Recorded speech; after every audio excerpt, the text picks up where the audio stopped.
विघ्नेश्वराय वरदाय सुरप्रियाय लंबोदराय सकलाय जगद्विताय नागाननाय श्रुतियज्ञ विभूषिताय गौरीसूताय गणनाथ नमो नमस्ते।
एकं नित्यं विमलम् अचलं सर्वधि साक्षिभूतं भावातीतं त्रिगुणरहितं सद्गुरुं नमामि। वसुदेवसुतं देवं कंसचाणूरमर्दनं देवकी परमानन्दं कृष्णं वन्दे जगद्गुरुं। सद्गुरुनाथ महाराज की राजाधिराज सद्गुरुनाथ भावसाहेब महाराज की जय। राजाधिराज सद्गुरुनाथ सिद्धरामेश्वर महाराज की जय। राजाधिराज सद्गुरुनाथ अवलोकनाथ महाराज की जय। राजाधिराज सद्गुरुनाथ श्रीराम महाराज की जय।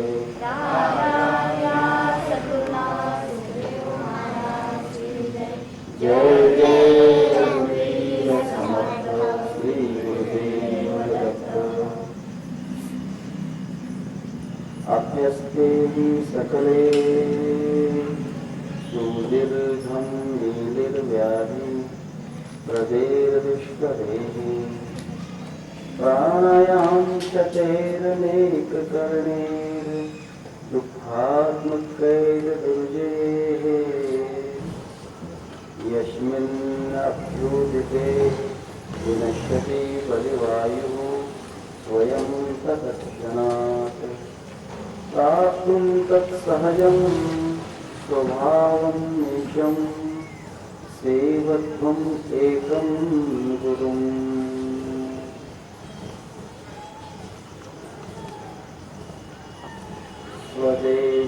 स्वदेशिकस्यैव कस्यैव शरीरचिन्तनं भवेद अनन्तस्य शिवस्य चिन्तनं। स्वदेशिकस्यैव च नाम संकीर्तनं भवेद अनन्तस्य शिवस्य कीर्तनं। यत्पादरेणुकणिका कापि संसारवारिधे सेतुबन्धायते नाथं देशिकं तम् उपास्महे। यस्माद् अनुग्रहं लब्ध्वा महज्ञानम् उत्सृजेत् तस्मै श्रीदेशिकेन्द्राय नमश्चाभीष्टसिद्धये। पादाभ्यं सर्वसंसारदावानलविनाशकं ब्रह्मरन्ध्रे सीताम्भोज मध्यस्थं चन्द्रमण्डले। अकटादित्रिरेखाब्जे शस्त्रदलमण्डले हंसपार्श्वत्रिकोणे च मध्यं मध्यगं गुरुम्। सद्गुरुनाथ महाराज की जय। कभी हमने देखा है कि श्री गुरु के अस्तित्व में किस प्रकार देवी देवता माताएं बटु भैरव आदि जितनी भी शक्तियां हैं, आठों सिद्धियां, कलाएं, ये सब वहां पर विराजमान रहती हैं। अब साधक को भगवान शिव साधकों को सावधान करते हैं। अभ्यस्ते ही सकले सुदीर्घम नीरेर व्याधि प्रदेर दुष्करे प्राणायाम शतेर नेक कर्णेर दुखात्म दैर दुष्करे। हे पार्वती, व्याधि उत्पन्न करने वाले अर्थात अत्यंत कठिन दुर्जय ऐसे दुखमय और अनेक प्रकार के साधनों के साथ दीर्घ श्वास युक्त प्राणायाम करके जो कोई उत्थित होता है, अर्थात जो वायु उत्थान किया जाता है, वहां प्रबल वायु श्री गुरु की कृपा से, श्री गुरु के अस्तित्व से, श्री गुरु के आशीर्वाद से क्षण में अपने आप नष्ट हो जाता है। यह यौगिक भाग है। इसीलिए श्री गुरु की सेवा सहजता से प्राप्त करना चाहिए और निरंतर करते रहना चाहिए। इस श्लोक का मूल अर्थ यह है कि साधक को हठयोग मार्ग के द्वारा न जाते गुरु भक्ति के द्वारा जाना चाहिए, क्योंकि हठयोग बड़ा ही कठिन है। ज्ञानेश्वर महाराज ने भी एक जगह कहा है, योग याग विधि ज्ञानी मोहे सिद्धि वायाची उपाधि दम्भ नर्म। उस योग की बात कहते हैं कि जो योग हठयोग के द्वारा, नवली धवली क्रियाओं के द्वारा, बस्ती क्रियाओं के द्वारा, उत्तम कनिष्ठ और मध्यम प्राणायाम के द्वारा जानबूझकर इस शरीर को कष्ट में डालकर प्राणायाम के ऊपर प्राण और अपान को एकत्र करके फिर उससे बलात्कार से, फिर उसे दुर्जयता से, फिर उसे शक्ति से कुछ योगी हड्डियों के द्वारा अर्थात जिद करके कुंडलिनी को जगाने की कोशिश करते हैं और कुंडलिनी जगाकर फिर उसे सुषुम्ना मार्ग में प्रवेश करते हैं। कहीं कहीं तो खेचरी मुद्राओं को प्राप्त करने के लिए, खेचरी मुद्रा बड़ी ही कठिन मुद्रा है, जिह्वा दशम द्वार में जाती है और जो अमृत कुंभ है उस अमृत कुंभ का रस वहां प्राप्त करती है। उस जिह्वा को दशम द्वार में प्रवेश करवाने के लिए कोई कोई साधक अपने जिह्वा के नीचे से नसें काटते हैं, रक्त वाहिनियों को काटते हैं और जिह्वा को अलग करते हैं और काटकर उसको बड़े ही बलात्कार से दशम द्वार में प्रवेश करवाते हैं। यह मार्ग योग का सहज मार्ग नहीं है। इसमें अगर जीत गए तो बहुत अच्छी बात है, वरना चकनाचूर हो जाता है। बहुत दूर है ये मार्ग, इस मार्ग का करना बेहतर नहीं है। भगवान शिव जी कहते हैं कि ये मार्ग अच्छा नहीं है। यह मार्ग भी है, परंतु यह मार्ग सबके लिए प्राप्त होगा ही ऐसा नहीं है, बड़ा ही कठिन मार्ग है। कबीरदास जी कहते हैं, ऊंचा पेड़ खजूर का फल लागे अति दूर। ऊंचा पेड़ खजूर का फल लागे अति दूर। और कहते हैं पंछी को छाया नहीं, पंछी को वहां पर सुख नहीं है। अभी योग मार्ग करने वाले जितने भी लोग हैं उसमें से जो गुरु के द्वारा प्राप्त होता है सहज योग, सहज योग में भी 3 प्रकार हैं। एक स्वभाव सहज योग है, एक आत्म सहज योग है और एक विवेक सहज योग है। स्वभाव सहज योग जो है, मनुष्य कुछ न करते हुए अपने आप के ऊपर निर्भर रहता है। जो होगा तो देखा जाएगा, अपने आप कोई भी क्रिया नहीं करते हैं। तुका मने उगे रहा, जे होते ते कहा। संत तुकाराम महाराज ने भी कहा है, काही न करने या नाव भक्ति, कुछ नहीं करना है, वहां स्वभाव सहज योग है। दूसरा आत्म सहज योग है, ध्यान तो करना है लेकिन कष्ट से नहीं, गुरु की कृपा से होगा, वही ध्यान आत्म सहज योग है। यहां जो बात है, आत्म सहज योग गुरु की कृपा से होता है, और जो स्वभाव सहज योग है ये कष्ट के द्वारा। सहज योग है ही, परंतु इतना सहज नहीं है। कुछ विवेक के द्वारा सहज योग करते हैं, बस ब्रह्म को जान लिया, फिर और कुछ क्रिया करना नहीं है, उसमें ही वे समाधान मानते हैं। इसमें न्यारे न्यारे फल हैं। जो स्वभाव सहज योग करते हैं उनके काम, क्रोध, मद, मोह, माया, मत्सर ये जीत लेते हैं। जो आत्म सहज योग करते हैं, जो ब्रह्म साक्षात्कार को प्राप्त होते हैं, और जो विवेक का सहज योग करते हैं, वे ब्रह्म का स्वरूप जान लेते हैं। प्राप्ति नहीं होती है, जान लेते हैं। ये सहज योग की बातें हैं। परंतु श्री गुरु जो सहज योग करवाते हैं, उस सहज योग में शिष्य का सिर्फ गुरु के प्रति प्रेम ही आवश्यक है। बस प्रेम अगर गुरु का हो, शिष्य का गुरु के प्रति, तो वह सहज योग अपने आप पार हो जाता है। उसमें कुछ करना नहीं है आपको। श्री गुरु वहां सब कर लेते हैं, क्योंकि गुरु ही उसमें प्रविष्ट हो जाते हैं। जब गुरु उसमें प्रविष्ट हो जाते हैं शिष्य के अंदर अपने शक्ति के द्वारा, उसे शक्ति संक्रमण कहते हैं, शक्तिपात कहते हैं, प्रकाश दीक्षा कहते हैं, प्रकाश योग कहते हैं, उसे सहज योग भी कहते हैं, आत्म सहज योग भी कहते हैं। बहुत से प्रकार के नाम है उसमें। यह जो है, यह जो साधना है, इस साधना का भगवान शिव जी यहाँ पर परिचय देते हैं कि शिष्य को कठिन और दुर्जय मार्ग से नहीं जाना चाहिए। दुर्जय मार्ग से प्राणायाम को करना जानबूझकर। प्राणायाम 3 प्रकार हैं। एक कनिष्ठ प्राणायाम होता है, जिससे 4 मात्राओं से ओंकार को लिया जाता है।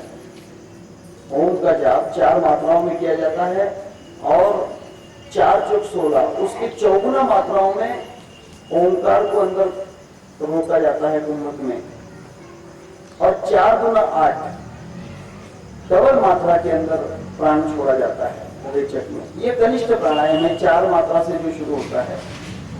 मध्यम प्राणायाम 8 मात्रा से शुरू होता है।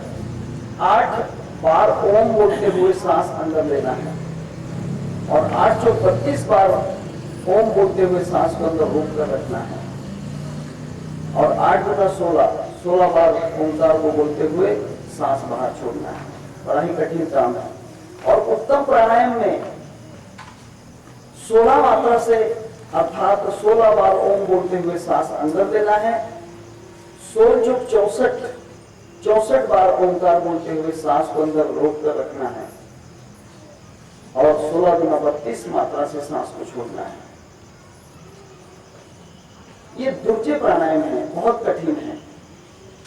ये प्राणायाम से फायदे भी होते हैं, मानता हूं। ये प्राणायाम के द्वारा आपको फायदे बहुत हो सकते हैं, लेकिन कभी कभी इसमें नुकसान भी बहुत है। इसमें दिमाग की नस फट सकती है, ब्रेन हेमरेज हो सकता है, कभी कभी फेफड़ों की गति बदल सकती है, आपकी नींद हराम हो सकती है, आपको नींद नहीं आएगी। ये प्राणायाम करने वाले लोग नींद नहीं लेते, नींद नहीं आती है। ये करने वालों को भूख भी नहीं लगती, भूख नहीं लगती है। ये करने वालों को मल विसर्जन की क्रिया ठीक नहीं होती। मल विसर्जन जो होता है, पेशाब जाना, टट्टी जाना, ये क्रियाएं ठीक नहीं होती, क्योंकि शरीर का जो रक्ताभिसरण है इसकी गति बदल जाती है। इस कारण उन लोगों को भूख नहीं लगती। और यह कार्य जो है शरीर को पीड़ित करना है, शरीर को कष्ट देना है। और जो गुरु मार्ग का आत्म सहज योग है, जिसे शक्तिपात योग कहते हैं, जो भगवान शिव जी इसमें वर्णन कर रहे हैं, उसमें आपको कुछ भी कष्ट नहीं है। आप सिर्फ उसके अंदर बैठे रहेंगे, बैठे बैठे ही आपका ध्यान लग जाएगा। आपको कुछ नहीं करना है, ना आपको कुछ भाव धरना है, न कहीं पर धारणा करना है, न शरीर को कहीं रोकना है, कुछ भी करना नहीं है। गुरु अपने आप सब कर लेता है। उसी तरह से भगवान शिव जी कहते हैं कि ये पार्वती, हठयोग के द्वारा विकट मार्ग से न जाते हुए गुरु भक्ति से जाना चाहिए। उसी में ही निजबोध होगा। निजबोध का मतलब स्वयं साक्षात्कार हो जाएगा। स्वयं साक्षात्कार उसी में हो जाता है। साक्षात्कार के अनंत मार्ग हैं, और जहां तक साक्षात्कार है वहां पर आप नहीं है, आप उसके साक्षी हो। साक्षात्कार के परे जिस दिन आप जाओगे, उस दिन आप स्वयं ब्रह्म हो गए। साक्षी को जिस दिन देख लोगे, साक्षी भाव को जान जाओगे, उसी वक्त आप पूर्ण हो गए।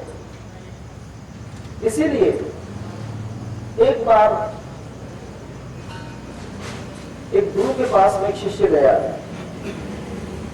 दृष्टांत कहता हूं, साक्षी भाव को जानना कैसी बात है। एक गुरु के पास में एक शिष्य गया, उसने कहा कि महाराज मैं अब शून्य हो गया, मैं तो शून्य हो गया। गुरु ने उसे नजदीक बुलाया और एक चांटा मार दिया उसके मुंह पे, जोर से थप्पड़ मार दी। शिष्य ने कहा कि महाराज ऐसा क्यों, आपने, मैं तो शून्य हो गया, फिर भी आपने मुझे चांटा मार दिया। गुरु ने कहा कि मैं शून्य हो गया, ये तेरा सबसे बड़ा अहंकार है, और अहंकार ही बंधन है, इसीलिए तू मुक्तता के पास नहीं पहुंचा, तू बंधन में है। और इसको छोड़ दे कि मैं शून्य हो गया, इस भाव को भी छोड़ दे। मुझे कुछ हो रहा है, इस भाव को छोड़ना चाहिए, इस भाव को भी छोड़ना है।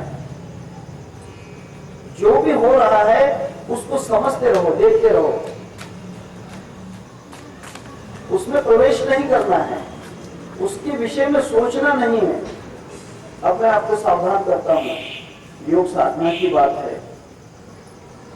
जितने भी साधक हैं जो साधना ध्यान की करते होंगे, जिनको थोड़े थोड़े अनुभव आ रहे हैं, अच्छी बात है, मुझे आनंद भी है, परंतु डर इस बात का है कहीं बहक ना जाओ, कहीं धोखा न खा जाओ, इसीलिए थोड़ा डर। समझिए कि आपको प्रकाश दिख रहा है, मुझे प्रकाश दिख रहा है, ऐसा कुछ भी मत सोचो। दिखता है तो दिखने दो, आगे चलो। दिखता है तो दिखने दो, आगे चलो।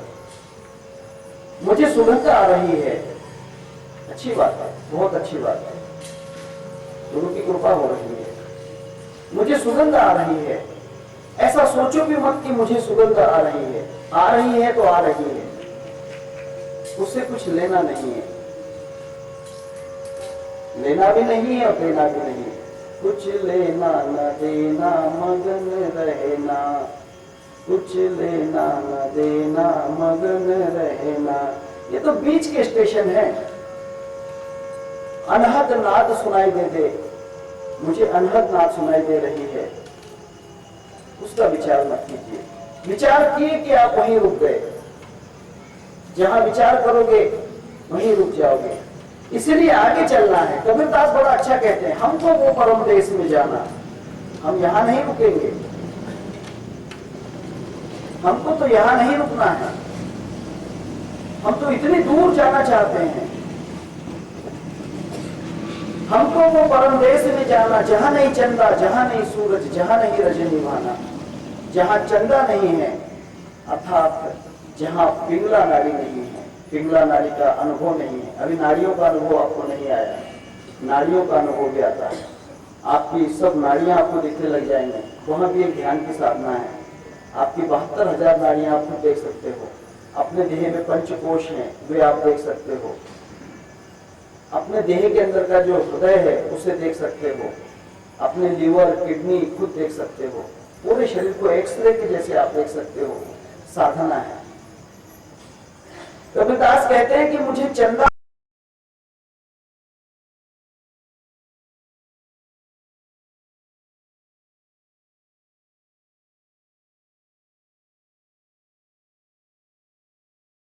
से नहीं, जहां नहीं चंदा, जहां नहीं सूरज, जहां प्रकाश है वहां भी रुकना नहीं है। प्रकाश दिख रहा होगा, लेना नहीं है। जहां नहीं चंदा, जहां नहीं सूरज, जहां नहीं रजनी भाना, जहां अंधेरा भी नहीं है, उजाला भी नहीं, हमको वो परम देश में जाना। जहां नहीं धरती, जहां नहीं आकाश, जहां नहीं पानी और पवना, हमको वो परम देश में जाना। अभी आपको ध्यान में आगे अनुभव आएंगे। आपको धरती का अनुभव आएगा, धरती का गुरुत्वाकर्षण का अनुभव आपको आएगा। आप ध्यान करते हुए जब बैठे रहोगे आपको ऐसा लगेगा कि धरती खींच रही है, आप जमीन में चले जा रहे हो, जमीन में आप प्रवेश कर रहे हो, ऐसा आपको लगेगा। कभी कभी आपको लगेगा कि मैं आकाश में उड़ रहा हूं, और कोई कोई साधक उड़ भी जाते हैं। अगर मैं आकाश में उड़ रहा हूं, मैं ऊंचा उड़ रहा हूं, ऐसा आपको ध्यान में लगे, और उसी वक्त अगर आप अपने नाभि कमल के ऊपर चले जाओगे, मणिपुर चक्र पे, तो आप जमीन से 50-50 फीट ऊपर उठ जाओगे। साधना है। मैं जमीन से ऊपर उठ रहा हूं, और जब जमीन से ऊपर उठने की आपके अंदर एक शक्ति अनुभव होती है, एहसास होता है, वो एहसास हुआ, उसी वक्त मणिपुर चक्र के ऊपर ख्याल दो, क्योंकि सेंटर है, वो सेंटर है। न्यूटन ने कहीं एक जगह लिखा है, न्यूटन ने लिखा है कि इस धरती को एक अकेला आदमी उठा सकता है। कैसे उठा सकता है? अगर वो सेंटर में हाथ लगा दे तो धरती अधर उठ जाएगी। सेंटर में उसका बैलेंस अगर आ जाए तो वहां अपने आप उस चीज को उठा सकता है, पूरी धरती को उठा सकता है। इसीलिए नाभि कमल सेंटर है।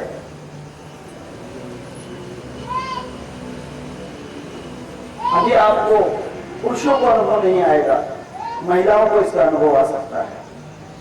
महिला गर्भवती जब होती है तब उसके पेट में बच्चा होता है। बच्चे का वजन करीब 4 से लेकर 6 पाउंड वजन होता है। क्या माता जी को कभी ऐसा लगता है कि 6 पाउंड का वजन मेरे पेट में है? उस वजन का एहसास होता है। अगर हाथ में कोई छोटी सी चीज दे दिया 1 किलो 2 किलो की, अगर आप घंटा भर हाथ में रखोगे तो थोड़ी देर के बाद में रख दोगे कि नहीं बहुत वजन हो गया। लेकिन 9 महीने 9 दिन तक, अर्थात 280 दिन तक माँ उसको पेट में रखती है, फिर भी उसको वजन महसूस नहीं होता। कारण क्या है? क्योंकि बच्चा सेंटर से लटका हुआ है, नाभि कमल से सेंटर से लटका हुआ है, सेंटर से लटका है। सेंटर से लटका होने के कारण माँ को उसका वजन महसूस नहीं होता, और बच्चे को तनाव महसूस नहीं होता, बच्चे को तनाव महसूस नहीं होता है। ये कारण है। तब अगर आपको ध्यान में ऊपर उठने का भाव प्रकट हो जाए तो उसी वक्त अपने सेंटर पे चले जाओ। सेंटर पे चले गए, आप जमीन से उठ जाओगे। फिर ये इतना बड़ा जो बेंच है, स्टेज है, ये स्टेज भी उठ जाएगा। अगर आप किसी प्राणी के ऊपर, शेर के ऊपर, घोड़े के ऊपर, हाथी के ऊपर बैठे हो तो हाथी भी ऊपर उठ जाएगा, क्योंकि सेंटर की पावर है। ज्ञानेश्वर महाराज ने जो दीवार को उठा लिया वो सेंटर की पावर है। सेंट्रलाइजेशन कहते हैं उसको, योगिक शक्ति कहते हैं। सेंटर पावर है। दोनों प्रकार का आपको अनुभव आएगा। ध्यान में जमीन में नीचे खींच रहे हैं, ऐसा आपको महसूस हो सकता है। अगर ऐसा आपको महसूस होवे और नाभि कमल पे विचार करो, और उस वक्त अगर आपने सोचा कि ये सामने का जो महाद्वार है ये हट जाएगा, उसी वक्त ये महाद्वार सरक जाएगा, सरक जाता है। हनुमान जी ने इतना बड़ा द्रोणागिरी पर्वत उठा लिया। एक पहाड़ एक बंदर उठा लेता है। एक बंदर ने पहाड़ को उठा लिया, उसमें उसकी ताकत नहीं है, सेंट्रलाइजेशन की ताकत है। गुरुत्वाकर्षण पृथ्वी को जैसे खींचता है, हनुमान जी अपने नाभि के ऊपर ध्यान देते हैं, पर्वत को एक फूल जैसा उठा लेते हैं, पर्वत हिल जाता है, पर्वत हिल जाता है। योगिक शक्ति है। दूसरा अनुभव आपको आ सकता है, ख्याल कीजिए। दूसरा अनुभव ध्यान करते वक्त आप अंदर ही अंदर घूम रहे हैं। आपको ऐसा लगेगा कि मुझे कोई चक्र के ऊपर बिठा दिया है और मैं घूम रहा हूं। कभी कभी तो योग साधन में साधक स्वयं घूमने भी लग जाते हैं। आपने देखा होगा, यहाँ पर योग साधन करते हुए नाभि के ऊपर घूमते हैं, बिल्कुल चक्र के जैसे घूमने लग जाते हैं। वे घूमते हैं। घूमने से क्या होता है कि उनकी जो कुंडलिनी शक्ति है ऊपर की तरफ बढ़ती है। आपने छोटे बच्चों को पंखा उड़ाते हुए देखा होगा। एक तार होती है, पेचीदा तार होती है, पेच वाली, उस तार में पंखा होता है और उस पंखे के नीचे एक नलिका होती है। छोटे बच्चे उस पंखे को बार बार ऊपर उठाते हैं, पंखा घूमने लगता है तार के ऊपर। एक खिलौना है, तार के ऊपर उठाते हैं और जोर से झटके से उस तार को उड़ाते हैं। वो पंखा आकाश में इतना ऊपर उठ जाता है, करीब 25-25, 30-30 फीट ऊपर उड़ता है और घूमते हुए धीरे धीरे धीरे धीरे धीरे नीचे आता है। जैसे उसकी गति कम होती है फिर नीचे आता है। जितनी गति तेज होगी उतना वो ऊपर उड़ जाएगा। आपको जब ऐसा महसूस होवे कि मैं घूम रहा हूं, समझ लेना कि आपकी कुंडली ऊपर का रास्ता देख रही है, ऊपर की तरफ उठ रही है। ये आंतरिक अनुभव है, ये अनुभव है। कभी कभी आपको ऐसा लगेगा कि मेरा जो पेट है अंदर की तरफ खींच रहा है, गला भी कोई अंदर की तरफ से दबा रहा है, और अपना जो गुदक द्वार है वह भी खींचा जा रहा है। ये 3 बंध, कल मैंने बताया 3 पीठ होते हैं गुरु के अंदर, मूल बंध, उड़ियान बंध और जालंधर बंध। ये तीनों बंध जब लग जाते हैं, तीनों बंध अगर लग जाते हैं, अगर आपका उस बंध लगते समय मूलाधार चक्र पर ध्यान चला गया, मूलाधार चक्र पर अगर ध्यान चला गया तो आप 7 चक्र चढ़ जाते हो, 7 चक्र ऊपर चढ़ सकते हो। 3 बंध, त्रिबंध के समय अगर मणिपुर चक्र पर सेंटर पर ध्यान चला गया तो आप इस संसार से विभक्त हो सकते हो। इस संसार का आपका संबंध नहीं रहेगा। आपको ध्यान से उठने के बाद ये लगेगा कि सब मिथ्या है, जो कुछ हूं तो मैं ही हूं। और अगर कंठकूप के अंदर जालंधर चक्र के जालंधर जो बंध है, इसमें आपका अगर ध्यान लग जाए, वहां पर अगर आपकी धारणा पहुंच जाए तो उसी वक्त आप ब्रह्म साक्षात्कार कर लेते हो, साक्षी भाव को जान लेते हो। मैं कहां पर हूं ये जान सकते हो। ये बहुत से साधन है। ये साधन मैंने आपको पिंड के बतलाए, इसके आगे ब्रह्मांड के साधन है। द्विदल चक्र के ऊपर ब्रह्मांड के साधन है, उनके अनुभव न्यारे हैं, वो मैं आपको यहां नहीं बताऊंगा। ये अलग अनुभव है। तब ये जो साधनाएं हैं, भगवान शिव जी कहते हैं कि हे पार्वती, हठयोग के द्वारा ऐसी साधना करके अपना समय नहीं गंवाना चाहिए, क्योंकि इसमें अपना समय नष्ट होता है।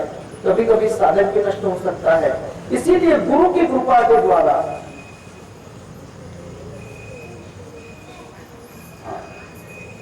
गुरु की कृपा के द्वारा ही सहजता से इस साधन को पार करना चाहिए, स्वयं नहीं। मनुष्य कितना भी सयाना हो जाए, कितना भी ज्ञानी हो जाए, फिर भी गुरु बिना मार्ग झूठा है। गुरु बिन मोक्ष ना मुक्त है, गुरु बिन मिटे न भ्रम, हरि राम यूं कहे, गुरु बिन कटे न कर्म। गुरु के बिना ये मार्ग नहीं खुलता है। और गुरु बिना जो जाने का प्रयत्न करते हैं वे धोखा खा जाते हैं। तब भगवान शिव जी कहते हैं कि हे पार्वती, गुरु की उपासना करना चाहिए, तब गुरु की कृपा अपने आप हो जाती है। गुरु की कृपा अपने आप हो जाएगी।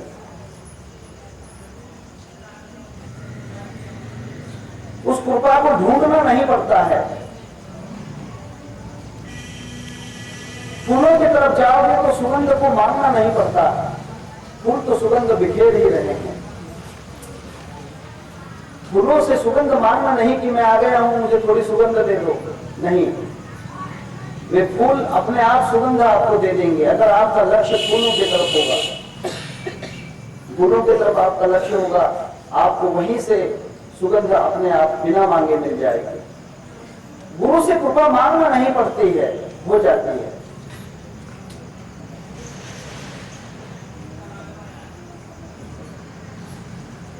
गुरु की कृपा भी 3 प्रकार से प्राप्त होती है। गुरु की कृपा 3 प्रकार से प्राप्त होती है। ये 3 साधनाएं हैं जो शिष्य में आना ही चाहिए। 3 प्रकार की साधनाएं अगर हो गई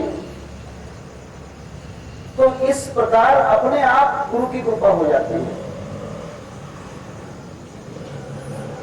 काया, वाचा और मन के द्वारा 3 प्रकार की साधनाएं हैं। काया से अगर साधना करोगे तो गुरु की कृपा हो ही जाएगी। काया से क्या साधना करना है? गुरु के पांव दबाना है? नहीं। गुरु के घर में पानी भरना है? नहीं। गुरु के घर झाड़ू लगाना है? नहीं। ये तो आपका एक स्वभाव कर्म है। गुरु से काया का कर्म करना चाहिए गुरु के लिए, अर्थात इस काया को बुरे मार्ग पे नहीं जाने देना चाहिए। पर स्त्री गमन, मांस मदिरा, चोरी, झूठ, निंदा वगैरह वगैरह जो बातें हैं, जो बुरे कर्म इस देह से होते हैं, उसको हटा दिया तो कायिक सेवा हो गई। बुरी हवा से डरो गिराकर धीमी हवा में उड़ाता जा। खेल खिलाड़ी खेल ना जाने, नादान खेल की कदर क्या जाने, आरिफ रोज उड़ाता जा। सांस की डोर लगाकर प्यारे मुंह का पतंग उड़ाता जा। रंग दुई से साफ कर दिल को, दिल पर रंग जमाता जा। मुंह तू कबल मुंह तू कर ले, अपनी हस्ती आप मिटा दे, फिर तेरे पतंग को कौन काटे, सारे जहां में उड़ाता जा। इसके लिए बुरी हवाओं से बचना चाहिए, इस शरीर को बचाइए। कविता पर अच्छा कहते हैं, मन गया तो जाने दे। मन सोचता है कि शराब पी लूं, मन सोचता है कि स्त्री का भोग कर लूं, मन सोचता है कि चोरी कर लूं, मन सोचता है कि निंदा कर लूं, मन सोचता है कि निंदा सुन लूं, मन सोचता है कि झगड़ा कर लूं, क्रोध कर लूं, गालियां दे लूं, मन सोचता है कि चोरी कर लूं। ये मन को सोचता है तो सोचने दो। कबीरदास कहते हैं गुरु की काया से सेवा अगर करना है तो इसको मत जाने दो। मन गया तो जाने दो, मत जाने दो शरीर। कहां खींचेंगे कमान को, कहां चलेगा तीर। मन अगर भटक गया तो भटकने दो, मन के भटकने से कुछ नहीं होगा, लेकिन शरीर को मत जाने दो। मन कहता है कि मैं शराब पीने के लिए जाना चाहता हूं, उसको कहना कि चले जाओ पी कर आओ, शरीर नहीं जाएगा, शरीर पे कंट्रोल करो। ये कायिक सेवा है गुरु की। अगर ये कायिक सेवा बिल्कुल सच्चे ईमान से करते हो तो गुरु की कृपा सहज हो जाएगी, क्योंकि गुरु ब्रह्मांड व्यापी है, पंच तत्वों को व्याप्त है, और आपका शरीर पंच तत्व का है। आपका शरीर पंच तत्व का है।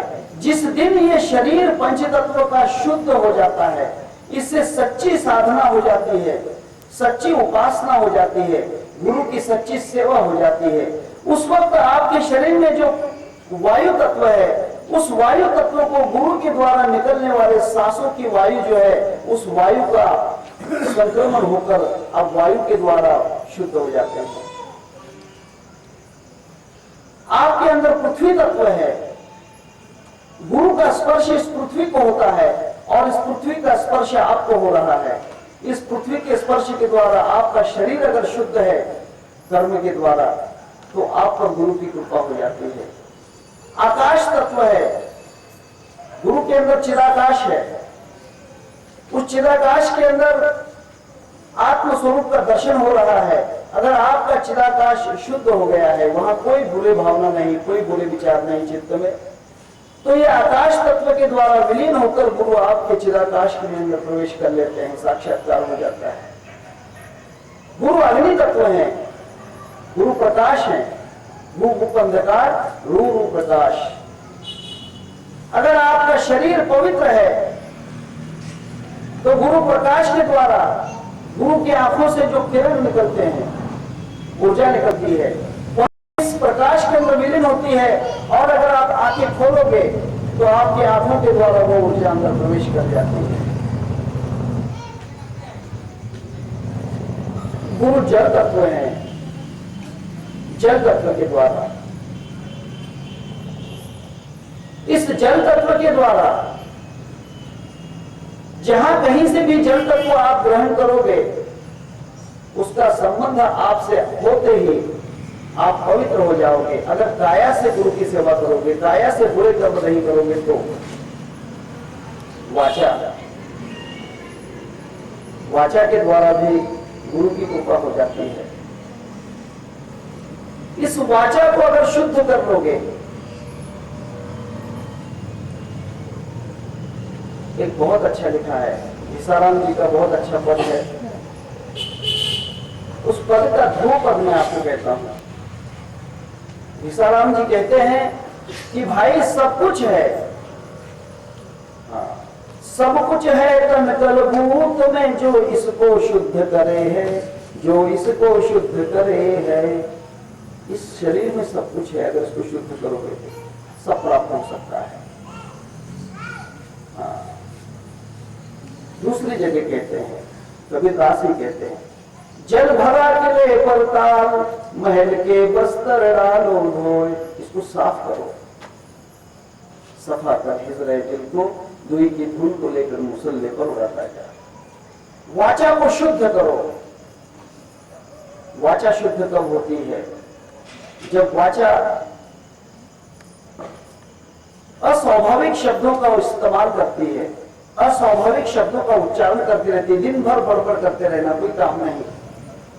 इसीलिए मौनम सदा सुखी, जो मौन धारण करता है वो सब में सुखी है, क्योंकि वाचा शुद्ध कर रहा है, क्योंकि उससे भी गुरु की कृपा हो जाती है। वाचा से ध्वनि निर्माण होती है। गुरु कहीं भी अगर हो, भले ही वो अमेरिका में हो, परदेश में हो, आपके गांव में न हो, आपके नजदीक न हो, गुरु कहीं भी अगर नाम का उच्चार करते हैं तो वह नाम ध्वनिमय होता है, कंपन होते हैं उसकी, वह ध्वनि इस ब्रह्मांड में व्याप्त होती है, और वहां ध्वनि ब्रह्मांड में व्याप्त होकर आपकी वाचा पर प्रवेश कर जाती है, और वाचा के द्वारा आपको जो गुरु का आशीर्वाद है, गुरु की शक्ति है, प्राप्त हो जाती है। इसीलिए वाचा को शुद्ध रखना पड़ता है। किसी की अगर बात को सुनना हो तो हम कहते हैं चुप रहो, चुप रहो, बात सुनना है, चुप रहो। इसका मतलब अगर यहाँ शांति रही तो वहां का सुनाई आएगा, अगर यहाँ गड़बड़ रही तो वहां का सुनाई नहीं आएगा। अगर जिह्वा में शांति है तो गुरु का शब्द अपने आप वहां पर आ जाएगा।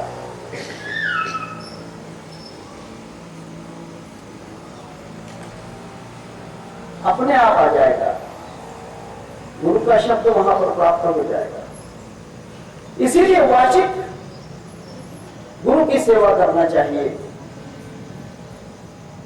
वाचा का उपयोग गुरु के कार्य के लिए ही करो। गुरु का कार्य इसका मतलब ये नहीं कि दिन भर जय गुरु करते रहेंगे, नहीं।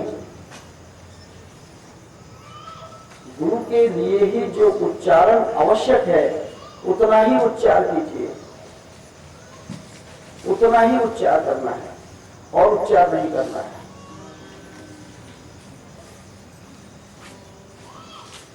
अब मन के द्वारा, आपको मालूम नहीं कि मन क्या चीज है। मन दूसरा तीसरा कुछ नहीं, mind is the combination of thoughts.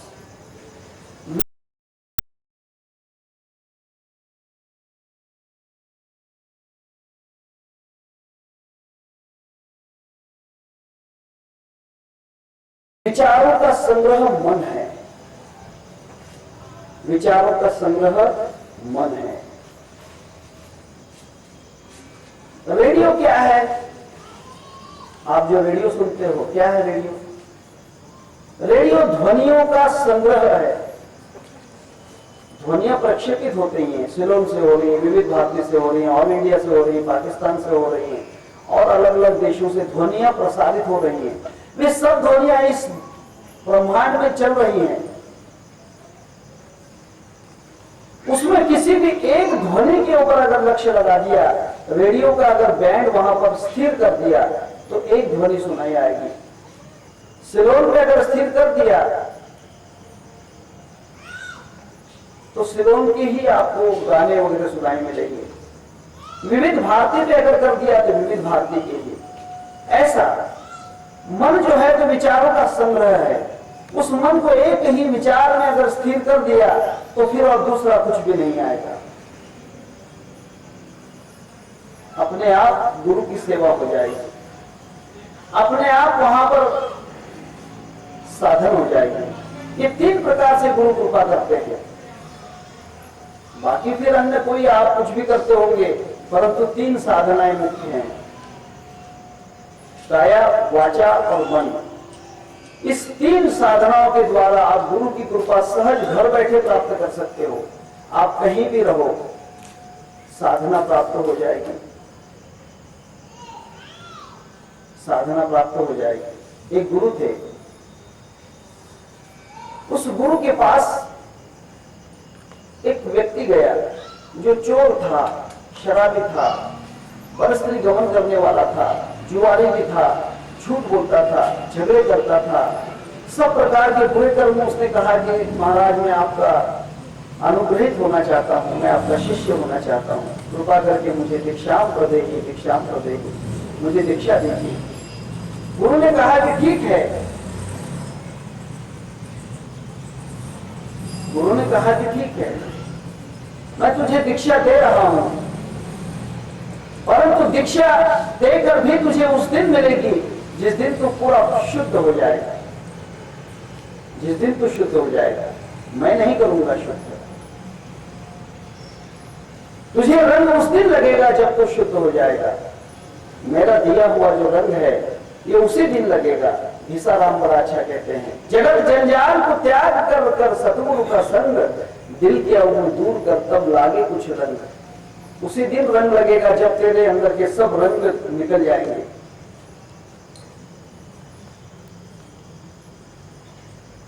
हाँ,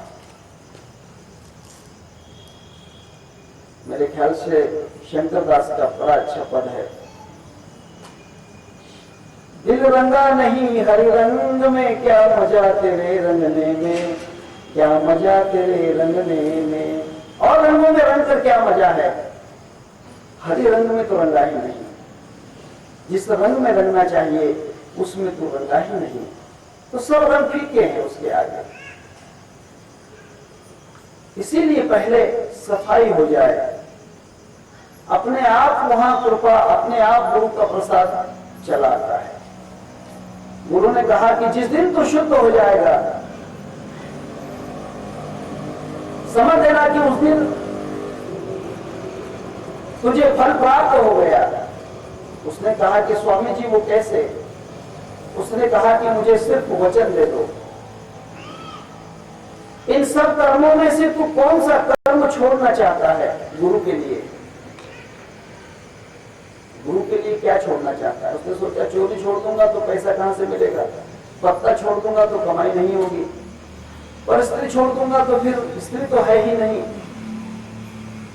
झगड़ा छोड़ दूंगा तो लोग मारेंगे, झूठ छोड़ दूंगा तो फिर मेरा नुकसान हो जाएगा,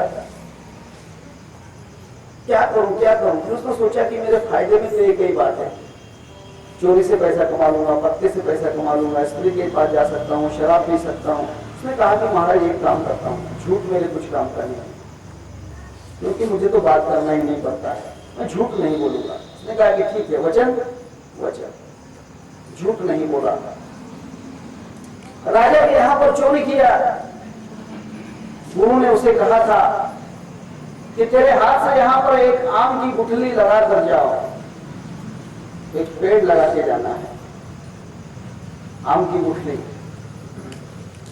जिस दिन इसको फल लग जाएंगे मैं समझूंगा कि तुझे फल प्राप्त हो गया। ठीक है, राजा के यहां चोरी हुई, राजा के सिपाहियों ने उसे पकड़ लिया, राजा के सामने पेश कर दिया दरबार में। राजा ने पूछा कि तूने चोरी की? वचन तो दिया हुआ था कि झूठ नहीं बोलना है। हाँ महाराज, मैंने चोरी की है। राजा ने विचार किया कि चोर कभी कहता नहीं कि मैंने चोरी की है, चोरी की है ऐसा चोर कभी मुंह से नहीं कहेगा। उसने कहा कि बिल्कुल सच्ची बात है। हाँ महाराज, सच्ची बात है, मैं झूठ कभी नहीं बोलूंगा, क्योंकि मैंने गुरु को वचन दिया है, मैं झूठ नहीं बोलूंगा। तो बताओ कि चुराया हुआ माल कहाँ है? उसने कहा कि चलो मेरे साथ, जहां छुपाया हुआ था वहां से निकाल कर राजा को दे दिया। राजा ने सोचा कमाल है, चोर अपना चुराया हुआ माल भी दे रहा है, इसका मतलब यह चोर नहीं है। राजा ने कहा कि ठीक है, तू कहता है कि मैं चोर हूं, फिर भी तूने चोरी का माल लौटा दिया है, इसलिए मैं तुझे चोर नहीं समझता हूं, इसीलिए मेरे यहां पर मैं तुझे प्रधान की नौकरी देता हूं। राजा ने उसे प्रधान पद दिया। प्रधान पद वहां संभालने लग गया, एक चोर प्रधान हो गया, प्रधान का पद उसे प्राप्त हुआ। राजा ने सोचा कि अपनी कन्या का विवाह किसी सच्चे ईमानदार आदमी के साथ करना चाहिए, इसीलिए अपनी कन्या भी उसे दे दी। जब कन्या दे दी तो वहां चोर जो था उसका रिश्तेदार हो गया, दामाद हो गया। उसने सोचा कि मैं राजा रहूंगा और दामाद मेरे से कम रहेगा, ये अच्छी बात नहीं है। बेटी क्या सोचेगी, ये मेरे पति को गुलाम बना दिया, मेरे पति को नौकर बना दिया, इसलिए उसने अपना आधा राज्य उसे दे दिया। चोर ने सोचा कमाल है, मैंने एक बार सच्चा बोला, एक ही बार, ये राजा ने आपकी चोरी की और वह धन दे दिया। एक बार सच्चा बोलने से मुझे प्रधान की नौकरी मिल गई, राजा की कन्या से विवाह हो गया, आधा राज्य प्राप्त हो गया। अगर मैं जिंदगी भर सच्चा बोलता, चोरी नहीं करता, पर स्त्री गमन नहीं करता, शराब नहीं पीता, झगड़ा नहीं करता, पत्ते नहीं खेलता, तो क्या हो सकता था? चलो गुरु से पूछने के लिए जाते हैं। गुरु से पूछेंगे कि महाराज मैंने एक झूठ बोलना छोड़ दिया तो उससे मैं इस देश का राजा बन गया। अगर मैं सब कुछ बुरी बातें छोड़ देता, पूरा शुद्ध हो जाता, तो मैं क्या बन सकता था?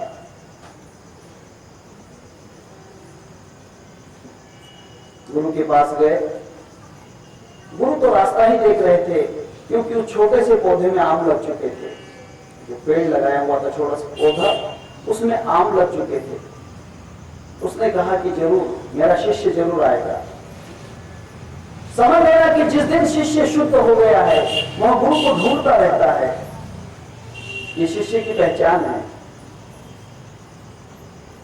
शिष्य की यही पहचान है।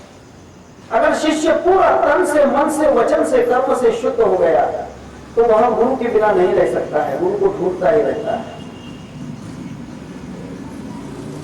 अपने आप ढूंढता है।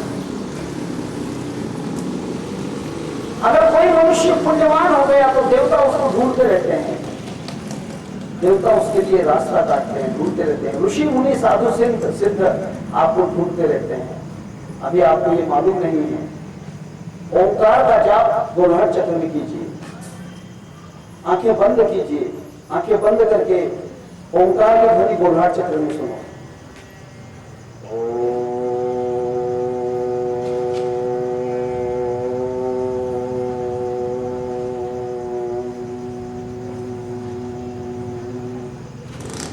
यहां उसकी आवाज का कंपन सुनना चाहिए।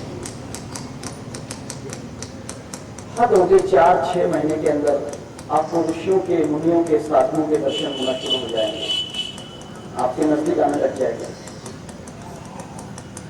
साधना अगर 1 साल के ऊपर हो जाती है तो देवता आपके पास आ जाएंगे, देवता आपको दर्शन दे देंगे। कोई भी देवता हो, जितने भी समस्त देवता, अभी आएगा गुरु गीता में कि समस्त देवता भी आपके गुलाम हो सकते हैं। वे देवता आपसे आकर्षित हो जाते हैं, क्योंकि ओंकार जो ऐसा है, ओंकार ऐसा है कि समस्त ब्रह्मांड के देवी देवता, ऋषि मुनि, साधु संत इनको व्याप्त है। और जब यह गोल्हाट चक्र में आ जाता है, गोल्हाट चक्र में जब आ जाता है तब वे सब देवी देवता सामने आ जाते हैं।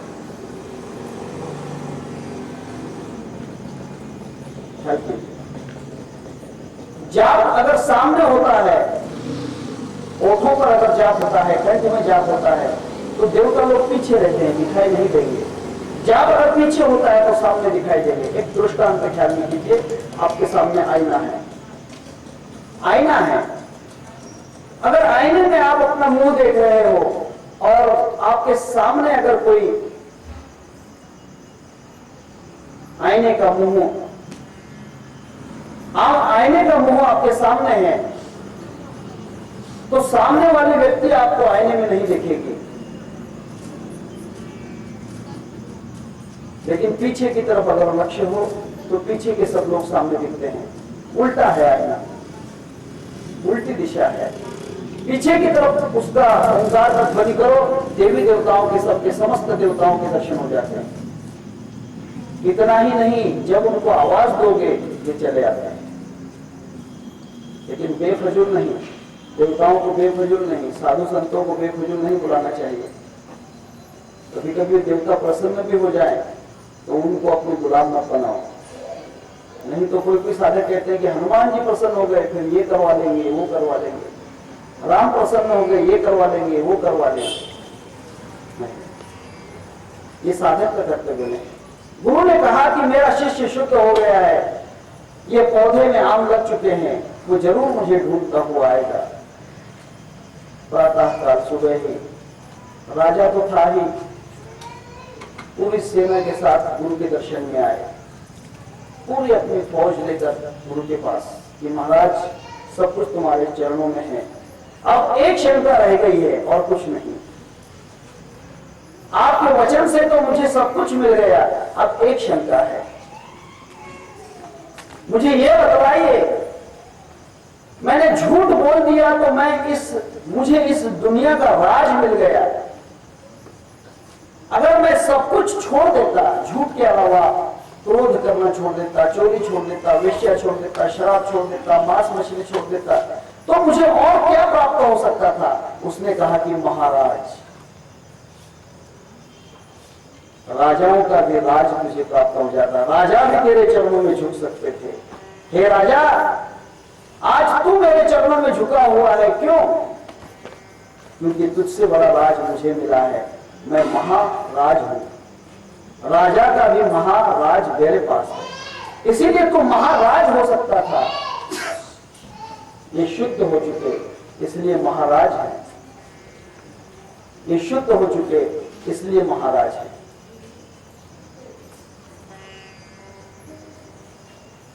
तो ये बात है, गुरु की कृपा हो जाती है, परंतु शुद्धता बिना नहीं। हाँ, शुद्ध करना चाहिए। वो कैसे शुद्ध होती है? भगवान शिव जी कहते हैं, स्वदेशी कस्यैव शरीर चिंतनम भवेद अनंतस्य शिवस्य चिंतनम स्वदेशी कस्य। तो गुरु की मूर्ति का ध्यान करता है, समझ लेना कि उसने शिव का अमर्याद ध्यान किया है, वह शिव का ही चिंतन कर रहा है, वह विष्णु का ही चिंतन कर रहा है, वह ब्रह्मा का ही चिंतन कर रहा है। अगर वहां गुरु के नाम का कीर्तन करता है, गुरु के नाम का संकीर्तन करता है, तो समझ लेना कि उसने ब्रह्मा विष्णु महेश का ही संकीर्तन किया है। क्योंकि गुरु में और शिव में, गुरु में और विष्णु में, गुरु में और ब्रह्मा में कोई भी अंतर नहीं। इसीलिए तीनों का जो मूल है श्री गुरु है, और इसी से वहां शुद्ध हो जाता है। वो शुद्धता इसी के कारण आती है,